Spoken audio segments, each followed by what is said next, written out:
کو کس نام سے پکارا جائے گا؟ جی بڑا ضروری سوال ہے. بڑا ضروری سوال ہے. اسی پریشانی سے بچنے کے لیے لوگوں نے یہ بات گھڑ لی کہ اب عیسیٰ علیہ السلام کا کیا بنے گا، اس لیے اللہ تعالیٰ باپوں کے نام سے نہیں ماؤں کے نام سے پکارے گا. کسی نے یہ کہا کہ یار کئی لوگ زنا کے بچے ہیں، اللہ تعالیٰ اگر صحیح نام لے گا تو پھر بدنامی ہوگی. یہ ساری باتیں میرے بھائی اپنے سوچے ہوئے شوشے ہیں، کوئی فائدہ نہیں ان کا. عیسیٰ علیہ السلام کا اب ہم کس نام سے پکارتے ہیں جب ان کا والد نہیں؟ تو قرآن بھی کہتا ہے اور ہم بھی کہتے ہیں عیسیٰ ابن مریم. ان کو تو اسی نام سے پکارا جاتا تھا، ان کا باپ ہوتا پھر نہ پکارا جاتا تو پھر تو آپ کی دلیل ہوتی کہ مولانا آپ کہتے ہیں باپ کے نام سے پکارا جاتا تھا، ان کو تو ماں کے نام سے. ان کی تو ہے ہی ماں، باپ تو ہے نہیں. باقی جن کے باپ ہے، صحیح بخاری میں یہ باب امام نے باندھا حدیث دی ہے کہ اس دن جھنڈے ہوں گے ان غداروں اور بے ایمانوں کے پاس جنہوں نے اپنے عہد توڑے ہیں کہ وہاں ہوگا یہ فلاں بن فلاں کا باپ کا نام دے کر اس کا جھنڈا. اس سے ثابت کیا ابن حجر رحمۃ اللہ علیہ فرماتے ہیں اس سے پتہ چلا کہ صحیح یہی ہے کہ باپ کے نام سے پکارا جائے گا. یہ ماموں والی حدیث جو ہے یہ صحیح بالکل کمزور ہے، تو فکر مند ہونے کی ضرورت نہیں. باقی اگر زنا کے بیٹے ہیں تو اللہ تعالیٰ وہاں یہ فیصلے مقدمے نہیں کرے گا کہ زانی کا ہے یا نہیں. جس نام سے وہ دنیا میں مشہور تھا یہی نام اس کا لیا جائے گا. ہم بھی یہاں لیتے ہیں قانون کی روح سے، اللہ بھی یہی کہ عملوں کی جزا ملے گی. یہ پردے کیوں اللہ اٹھائے گا؟ جی بڑی مہربانی، جزاکم اللہ خیر. جی آپ بتا رہے تھے مجلس تو مسئلہ سامنے آ گیا. حافظ صاحب کہتے ہیں کہ وہاں سرگودا کے پاس ایک بستی ہے، وہاں ایک شخص نہ گم ہو گیا. گم ہونے کے بعد 25-30 دن کے بعد لوگ کھیتوں سے ایک لاش لائے. کوئی نہیں اس کی شکل صورت رہی تھی، یہی سمجھ کر کے وہ ہے. لوگوں نے اس کا کفن دفن کیا، سمجھ لیا کہ وہ فوت ہو گیا. بیوی اس کی نے عدت گزار کر خاوند کے چھوٹے بھائی کے ساتھ نکاح کر لیا. وہ پہلے سے بھی اولاد تھی، اب اس سے بھی 2 بچے ہو گئے. مگر 2-3 سال کے بعد وہ شخص واپس آ گیا. مرا نہیں تھا، وہ لاش کسی اور کی تھی. اس نے کہا بھائی میں تو مرا نہیں تھا، مجھے تو پٹھان لے گئے تھے اغوا کر کے، میں تو بڑی مشکل سے وہاں سے چھوٹ کر آیا. تو اب یہ مسئلہ پیش آ گیا کہ وہ بیوی کس کی وہ دی جائے، جس کے پاس ہے اس کو ہی دی جائے یا جو آیا ہے اس کو دی جائے. یہ ہے مسئلہ. تو کہتے ہیں علماء سے میں نے پوچھا، مجھے بھی انہوں نے کہا، تو وہ کہتے ہیں میں نے کہا بھائی میں نہیں بتا سکتا. حافظ صاحب کہتے ہیں جب تک علماء سے نہ پوچھوں، مگر علماء سے میں پوچھا وہ کوئی بات فیصلہ کو نہیں بتا سکتا. تو وہاں بھی بات ہوئی مگر میں واضح کر دیتا ہوں. کال لے لیں مولانا؟ یہ گر جاتا کوئی پتہ نہیں. السلام علیکم. وعلیکم السلام. جی بھائی صاحب ایک سوال پوچھنا میں نے. جی جی حضور پاک صلی اللہ علیہ وسلم کے چچا حضرت ابو طالب، جی جی یہ مطلب کچھ لوگ کہتے ہیں کہ یہ جنتی ہے، کچھ لوگ کہتے ہیں نہیں ہے. اس کے بارے میں مہربانی کر کے تھوڑی سی تفصیل بتا دیں. چلیں اس میں مطلب اگر میرے بھائی جب ہم ایسی باتوں میں دخل دینا شروع کر دیتے ہیں جو ہماری نہیں، جنت دوزخ دینے اللہ کا کام ہے، وہ قیامت کے دن فیصلے کرے گا. جو شخص جنتی ہوگا لوگوں کے کہنے سے وہ دوزخی نہیں ہو جائے گا، دوزخی ہے وہ جنتی نہیں بن جائے گا. کیوں ہم ان باتوں میں پڑے رہیں؟ یہ داور محشر جو ہے جس نے مالک یوم الدین نے فیصلے کرنے ہیں اس پر یہ باتیں چھوڑ دیں. باقی رہ گئی یہ بات کہ ابو طالب ایمان لائے تھے یا نہیں لائے تھے. اب اہل سنت کی زیادہ تعداد کہتی ہے کہ وہ ایمان نہیں لائے، شیعہ کہتے ہیں وہ مومن تھے. مگر اس بات پر شیعہ بھی متفق ہیں، جھگڑے کی بات نہیں کہ دنیا میں وہ اسلام نہیں لائے. صاف بات جو کتابوں صاحب زبان سے جو جی کہ یہاں انہوں نے کوئی کلمہ کا اعلان نہیں کیا، کوئی آپ کے ساتھ نماز نہیں پڑھی، کسی قسم کا ایسا رویہ. ٹھیک ہے آپ کی حمایت بھی کی، بیٹے بھی ساتھ دیتے رہے، ان کو بھی کہا کہ بھائی کا ساتھ نہ چھوڑنا، بیوی بھی اسلام لائی، یہ سب باتیں. مگر یہاں ظاہر میں وہ بالکل شیعہ بھی کہتے ہیں کہ وہ نہ پہلے جیسے تقیہ ہوتا تھا بظاہر اسی طرح بنے رہے جس طرح کافر تھے.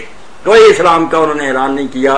وہ کافر اور مشرک ہی سمجھے جاتے ہیں. یہ کافی میں بھی ہے مگر وہ کہتے ہیں اندر سے مومن تھے. بسم اللہ اگر اندر سے مومن تھے تو اللہ تعالیٰ ان سے یہی سلوک کرے گا. مگر دنیا میں سب مانتے ہیں کہ انہوں نے اسلام کا اعلان. لیکن شیعہ تو نہیں مانتے. شیعہ نہیں مانتے ہیں بھائی. میرے سے زیادہ شیعوں کو کون جانتا، میں سارا ان کا دفتر حاضر کیے ہوں. سب مانتے ہیں کہ دنیا میں وہ بالکل غیر مسلموں کی طرح رہے. اب کہتے ہیں اندر سے وہ مومن تھے. ہمیں اس سے کوئی بحث نہیں. اگر اندر سے مومن ہے تو اللہ جانتا، مگر ہم جو کوئی ظاہر جانتے وہ کہتے ہیں بالکل ان کو بھی لوگ مشرک سمجھتے تھے، اسی طرح ان سے سلوک ہوتا تھا، مگر اس بارے میں ایک حکمت کا بیان کرتے کہ یہ انہوں نے رویہ اسلام کی بہتری کے لیے اختیار کر لیا تھا۔ چنانچہ ایک عباسی وزیر اعظم تھا، بہت بڑا عالم افصاح لکھی اس نے حدیث کی شرح، اس کا دربار تھا، ایک شیعہ شاعر اس کے دربار میں ہوتا تھا، اس کی مدح کہتا، جانتے تھے ایک دوسرے کی شیعہ سے تو نہیں لڑائی۔ ایک دن اس نے کہا کہ ابو طالب نے جو قصیدے کہے کاش وہ ایمان سے لکھا ہیں، بہت اعلیٰ مگر ایمان۔ تو اس نے شیعہ نے کہا کہ آپ کو کیا پتا کہ اس میں ایمان نہیں تھا؟ اس نے کہا اس نے ظاہر نہیں کیا، تو اس نے کہا ظاہر نہ کرنے سے پتا چل گیا کہ ایمان نہیں لایا، تم کو یہ خبر نہیں ہے کہ اگر وہ حیران کر دیتا حضور کو کون بچاتا؟ کافر سمجھ لیتے کہ یہ بھی مسلمان ہے، کون لحاظ کرتا اس کا؟ وہ اوپر سے انہی کے ساتھ ملا رہا، جب وہ آتے تھے ٹھنڈا کر کے لوٹا دیتا۔ تو اس کا جواب پھر ابن حبیرہ حنبلی کو نہیں آیا، مگر اس نے ناراضگی میں اس کا وظیفہ بند کر دیا۔ شیعہ شاعر کو اس نے کہا تم نے وظیفہ بند کر دیا تو میں نے تیرے قصیدہ گوئی بند کی، میں نے تیری شان میں کچھ کر۔ تو بات تو ہے خفیہ کہ اندر سے اگر وہ مومن تھے تو ہمیں جگرانے، اگر ظاہر میں شیعہ کو بھی ان کی کتابوں سے دکھائیں گے کہ تم کو بھی ماننا پڑے گا کہ بظاہر وہ وہی تھے جو مکے کے دوسرے، یہاں کوئی کلمہ نہیں پڑھا نا۔ صاف بات میں نے کہہ دی کیسی درمیان کی کہ باطن کا معاملہ اللہ سے تھا، اللہ کے بالکل۔ مولانا اشرف علی تھانوی کہتے تھے کہ ابو طالب کو برے ناموں سے یاد نہ کیا کرو، خواجہ ابو طالب کا کرو، ادب سے ذکر کرو، اتنا ساتھ حضور کا دے سکتا ہے کوئی مسلمان جتنا اس نے دیا۔ السلام علیکم جی جی السلام علیکم۔ وعلیکم السلام جی نیازی صاحب، نیازی صاحب، اکرام اللہ نیازی صاحب۔ کیا حال ہے جناب؟ ٹھیک ٹھاک جی الحمدللہ۔ پوچھیں۔ اچھا، یہ پوچھنا ہے بھی بعض خواتین یا بعض لوگ بھی مسجد کے پاس سے گزرتے ہوئے مسجد کی دیوار کو چوم لیتے ہیں یا اس پہ ہاتھ پھیر کے اپنے جسم کو پھیر لیتے ہیں حصول برکت کے لیے مسجد، تو اس کی بھی شرم کوئی عام ہی مسجد جیسے ہمارے محلے اور آبادی کے اندر مسجد ہوتی ہے؟ عام جو مساجد ہیں محلے میں، وہ کہتے ہیں کہ بعض عورتیں جب مساجد کے قریب سے گزرتی ہیں تو مسجد کی دیوار پر ہاتھ پھیر کے اپنے چہرے پر پھیر لیا یا تبرکن ایسا کرتی ہیں، تو اس کے بارے میں شریعت کا کیا حکم ہے؟ متعلق پوچھنا ہے۔ اس موقع پر میں امام ابن تیمیہ رحمۃ اللہ علیہ کا ایک قول دہرانا چاہتا ہوں۔ وہ لکھتے ہیں ان لوگوں کے بارے میں جو بدعات میں ان کے خیال میں پھنسے ہوئے ہیں کہ کوئی میراث مناتا ہے کوئی، تو امام بڑے پکے تھے کہ یہ چیزیں نہیں دین میں، مگر انہوں نے کہا کہ جو کرتے ہیں ان کے بارے میں فتویٰ نہیں دوں گا، کچھ نہیں کہوں گا، کیونکہ جو نیت ہے نا ان کی محبت رسول کی اور دوسری ان کی وجہ سے ہو سکتا ہے اللہ تعالیٰ انہیں ثواب بھی دے دے، بدعت کی وجہ سے پکڑ بھی سکتا ہے کہ تم نے نہیں کیوں نکالی، مگر ان کا جذبہ اور شوق جو ہے اس کی وجہ سے انعام بھی دے سکتا ہے۔ اور وہ کہتے ہیں کہ اگر یہ عالم ہے تو بھائی ان کا اجتہاد ہے، وہ بھی اپنی جگہ سمجھ رکھتے ہیں جن کی، کیوں میں کہوں کافر ہے، اور اگر ان پڑھ ہے تو عالموں کے پیچھے لگے ہوئے بیچارے کیا کہتے، یعنی اتنا سخت محقق آدمی ابن تیمیہ وہ بھی اتنا نرم تھا کہ ہم کہیں گے کہ ہمارے علم کے مطابق یہ مسئلہ یوں ہے، مگر دوسروں کو نہ کافر نہ بے دین نہ دوسری، وہ بھی یہ عالم ہے، یہ عالموں کے پیچھے لگے ہوئے، ان کی نیت اللہ جانتا۔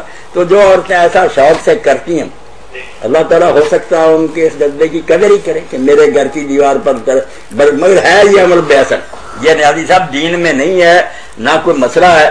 وہ اگر ایسا کرتی ہیں تو جیسے حضرت عبداللہ بن عمر رضی اللہ کے بارے میں آتا، اب یہ حضور نے تو نہیں بتایا تھا کہ وہ مسجد نبوی میں جاتے، رسول کریم علیہ السلام کا ممبر تھا، ممبر کی مٹھ تھی جس پر حضور جب بیٹھتے تھے اس پر ہاتھ رکھتے تھے، تو ابن عمر نیازی صاحب بعد میں جاتے تھے اور اس مٹھ پر نہ اس طرح ہاتھ پھیر کر اپنے چہرے پر مر لیتے تھے۔